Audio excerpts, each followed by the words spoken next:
চাওক প্ৰমোদ বড়ো এতিয়ালৈকে কোৱা কথাটো কৰিছেই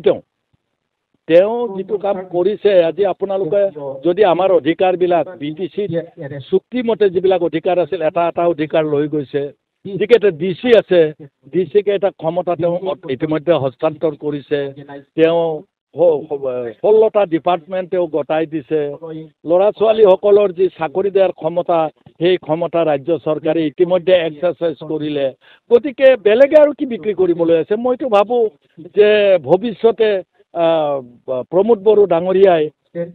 BTCত একো ৰাখিব বুলি মই নাভাবোঁ সেইকাৰণে মই কৈছোঁ তেওঁ পাৰিলে অলপ বেছিকৈ পইচা পালে BTCত বিক্ৰী কৰাৰ কথা ভাবিব পাৰে মই আজি দুটা মহা অভিযোগ তেওঁৰ বিৰুদ্ধে আনিছোঁ প্ৰথম মহা অভিযোগটো হৈছে তেওঁ ঘৰে ঘৰে বা এটা ভোটৰ বিপৰীতে এটা চাকৰি দিম বুলি কৈছে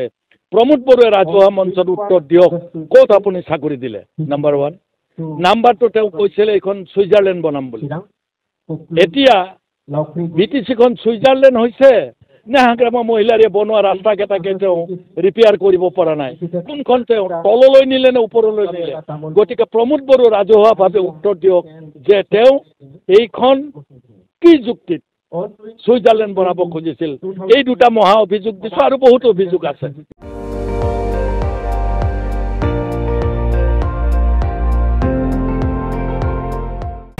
আপুনি চাই আছে ND24 সৰ্বশ্ৰেষ্ঠ নহয় সৰ্বোত্তমৰ দৌৰ